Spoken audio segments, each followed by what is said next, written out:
1920s roared in many ways, from flappers to the Harlem Renaissance, but behind the glam, there was a dark reality plaguing Black Americans. KKK terror, political discrimination, and segregated hospitals. But in 1923, a glimmer of hope was brought to the Black people of St. Petersburg. Welcome into Mercy Hospital, where we have recreated the only place African Americans could pull up to and receive medical care. Good evening to you. Thank you for joining us. I'm Deanne King. And I'm Marilyn Parker. Deanne, you know, the name of this hospital really speaks for itself.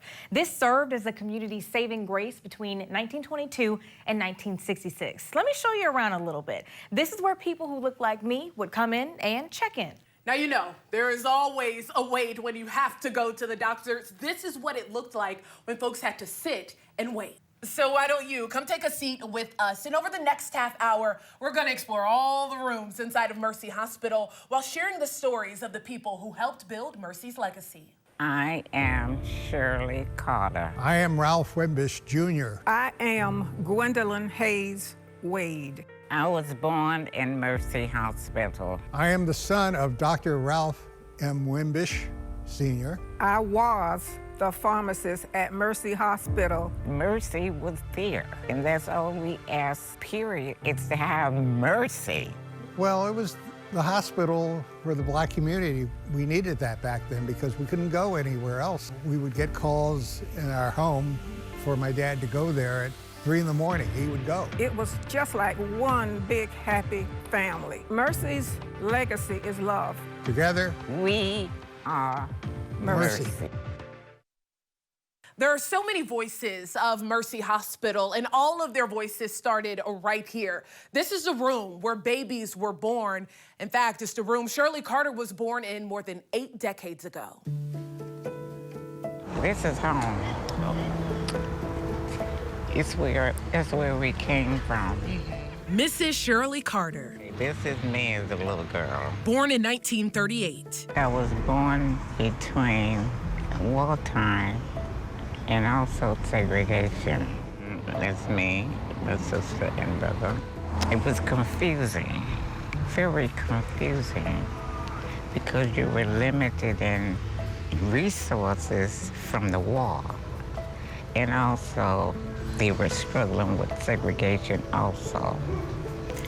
And that's like fighting a war on 2 fronts. It's a battle she fought, all because of the color of her skin.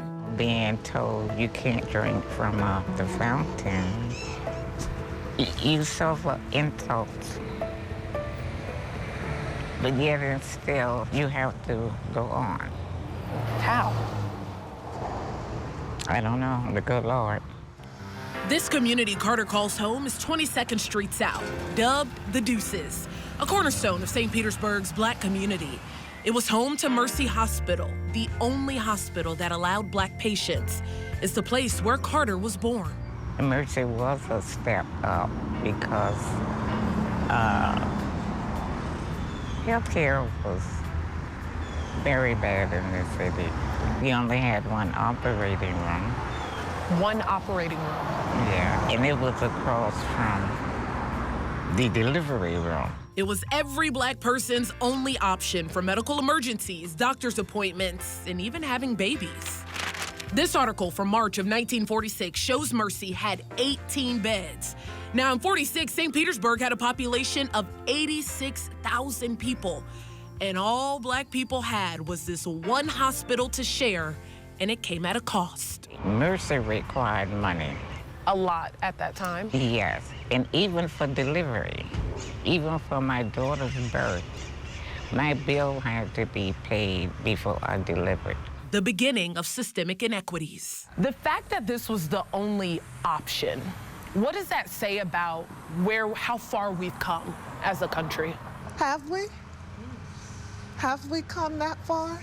And how far have we come? A lot of times people say, well, why? You know, racism's over. Why are people? No, it's not. And so it may not be in the structure or the building, but it is in the delivery of health care. It is in the medical options that we're given. Gwendolyn Reese is a local historian who was born right here in the Deuces. You lived right behind here, right? I was born in a house at 1300 Upton Court. In fact, the parking lot back there is where the house was. So this history of Mercy Hospital is personal to Reese. 15th Avenue is right here. We couldn't live on the other side of this street. There was red lines. It's that kind of history she shares through her African-American Heritage Trail, covering more than a dozen city blocks and 19 historical stops throughout St. Petersburg. It's the way Reese shares the city's Black history. One of the stops, right here at the old site of Mercy Hospital. There's such incredible stories. Mercy opened in 1923, but it wasn't until 1926 that they got the first physician for the African-American community, and I grew up next door to him. Now that's Dr. James Maxey Ponder, a man who helped lead the way for so many other Black doctors and healthcare workers. We had nurses like Nurse Brayboy. We had candy stripers, the high school girls who volunteered. We had gray ladies. Those were the older women who volunteered. LPNs and RNs. And even x-ray techs, including Carter. So you were in the medical field? It started here. Here at Mercy? They had one x-ray room. And they had one technician that worked 24/7, 7 days a week. Wow. So I was supposed to replace clotted cord. The story of Mercy, told through several newspaper articles from the 1920s to the 2000s. It's a story that will always be Shirley Carter's reality and will forever live on through Gwendolyn Reese. We need to understand what people gave, how much it meant to them, and it wasn't selfish. It wasn't about what's in it for me. It was how can I uplift my people. What do you think Mercy brought to this community? It was hope. Mercy Hospital filled a lot of people's needs. And it's still meeting needs today. You understand? It was here, it was hope. At least when they came here, they got help. Maybe it was segregated, but they got help. All right, Marilyn, I know we're real close now. Right. Not a lot of space. Things were tight, though, back in the day. But Miss Shirley, she loved every bit of it. In fact, something that I couldn't get to in the story was the fact that her start here in Mercy led her up to Atlanta, and that's where she gave Dr. Martin Luther King 2 x-rays. The good reverend. And see, that seems like a huge responsibility to anyone, but Mercy Hospital prepared her for it. And she's not the only one. Coming up, I sit down with the former pharmacist of the hospital who helped set the blueprint for healthcare today. You know, being here felt like family for both the staff and the patients. Now look, it wasn't always easy, but they knew it was worth it. And that mindset still lives in this community today. It's a lot better. It came a long way. Penny Jackson grew up in the Deuces corridor, with neighborhoods Jordan Park to the west and Mercy Melrose to the east. She has memories of the area staple, Mercy Hospital. I just remember it being a pillar in the community for Black people to come and get medical help. Jackson says she sometimes sees a stigma around healthcare for a lot of residents. The insurance is so expensive. It's very expensive.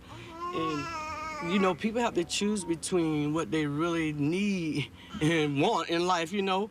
To get a holistic view of healthcare, we sat down with Dr. Kanika Tomlin.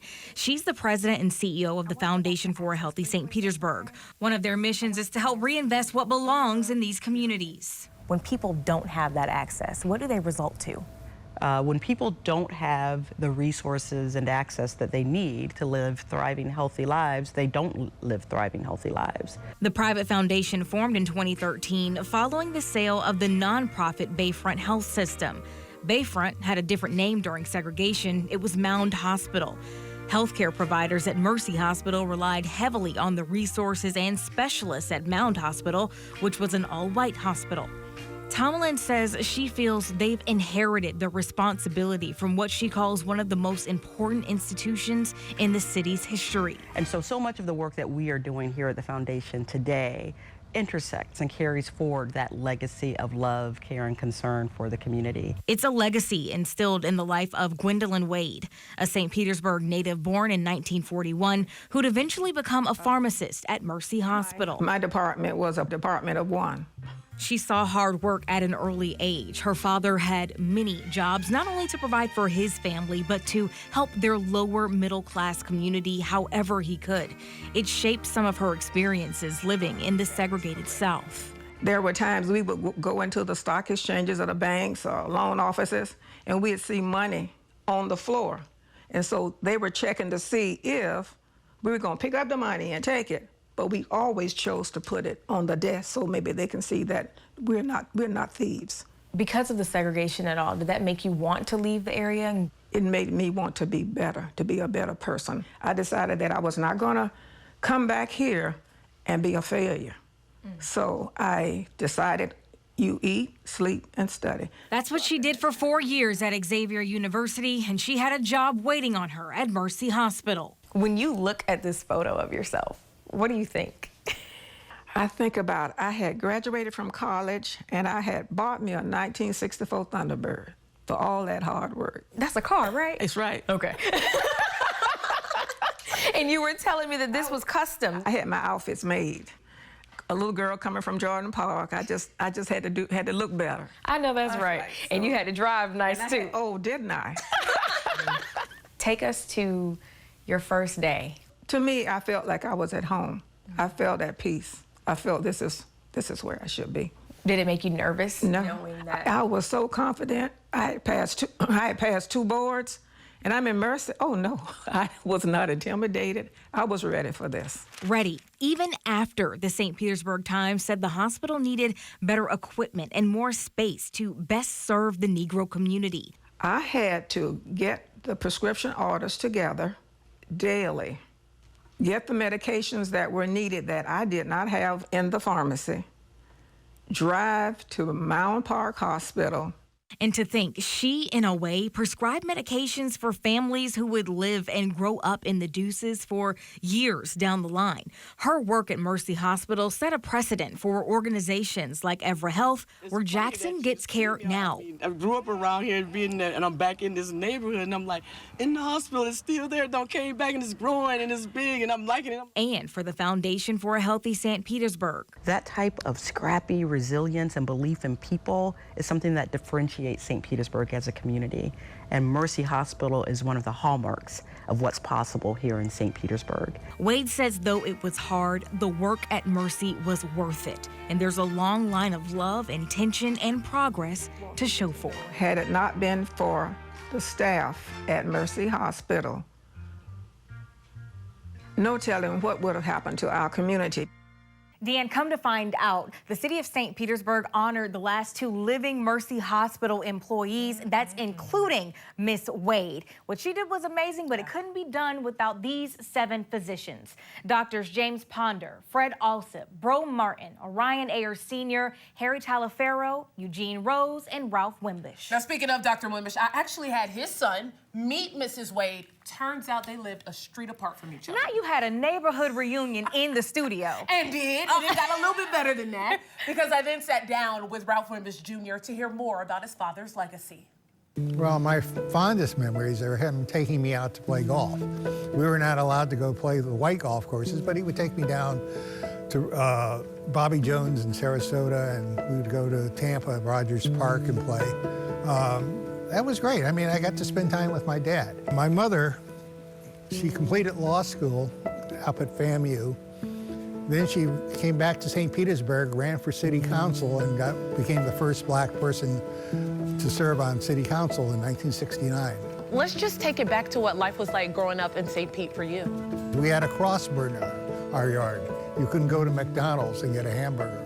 And my parents would explain it to me that we weren't members of the club. Well, my dad, he was on the front lines as far as desegregation. He sued the city. He would get boycotts organized against Webb City, of all places. That was like the big shopping center. He would house the black ball players or entertainers who came to who couldn't get a room in our hotel, you know, the white hotels. He would bring them home to our house, and they would put them in my bedroom. Looking back now, I'm awestruck by his courage just to do everything he did, you know. Do you think we've made progress? Do you think we're reverting back? Where do you think we are today? I think we made great strides, but there's an imbalance there. But he would be so proud of the fact that there was someone like Barack Obama who was president. I mean, he couldn't imagine that 50 years ago, 60 years ago. That was just a dream, you know. Now, Dr. Wimbush, along with all of Mercy Hospital, they did the work back then, and it is still being recognized today. When we come back, we'll show you how the story of this hospital is being put on display at the St. Petersburg Museum of History. So we have recreated the old Mercy Hospital, right? But that legacy still lives on today. Check this out. The site is now Evra Health at Johnny Ruth Clark. It's a healthcare center that still operates as a hub for the Black and brown community. And now Evra Health is partnering with the St. Petersburg Museum of History to continue sharing the stories of Mercy Hospital. And we took a trip to the museum to see how they're bringing what was once the only option to life. We are here because they are getting ready to open a first-of-its-kind museum all about Mercy Hospital, which, Marilyn, this is something so incredible that the community can actually touch, feel, and see. Yes, and I'm excited to introduce our guests who are the brain pieces coming together to do this. This is fantastic. So first I want to introduce, this is Dr. Nichelle Threadgill with Evra Health. You are the Chief Medical Officer there, and then also with the St. Petersburg Museum of History, the Executive Director, Rui Farias. Listen, thank you both for being here, and thank you for what you're doing. Can we just talk about why this is important, not to only this community, but to everyone to get to embrace Mercy Hospital in this way? When you look at the history of Mercy Hospital, it's pretty amazing. I mean, when it opens in 1923, imagine having a hospital, really the first real hospital for the African American population of St. Petersburg. But imagine having a hospital for 3 years where you don't have a doctor. I mean, that's what happened there until Dr. Ponder came in 1926. So there are stories that this city shares, and you know, from our long history. And we're sitting in a room now filled with the history of tourism and all kinds of fun things like that. But there's so many other stories that need to be shared about the community and the people who lived here and who built this city. And Mercy's a big part of that. You know, the artifacts and the items that we have in the museum are just such an integral part of the history of St. Petersburg. It shares and is very reflective of a time where there were people who couldn't access health care, which is a difficult concept nowadays for us sometimes to think about, but you know, it really is a time that helps us to remember, and it helps us to know that there has been progress made and that there's still progress to go. We were just there last week, and we were standing outside, my photographer and I, and people would just walk by and say, oh, I was born at Mercy, I was here, and they love seeing the artifact, they love seeing the museum right there. Rui, can you tell us what it's going to look like here? So I have to admit, when I walked in and we toured and looked at all the artifacts, I was just floored. I mean, I was amazed how they were able to preserve a lot of those original pieces from Mercy, including the lab coats and everything, you know, that the doctors and all the physicians and the nurses wore. So we're hoping to recreate with images and with the artifacts that we'll borrow from Evra what it would look like when you walked into Mercy Hospital in the 1920s and 30s and 40s. And when you read some of these stories that when we were doing research on this, on how African Americans in our city ended up going to Mountain Park Hospital, and even before that, Augusta Memorial, and were refused admission into the hospital, you're thinking, how in the heck, how did that even happen? Right?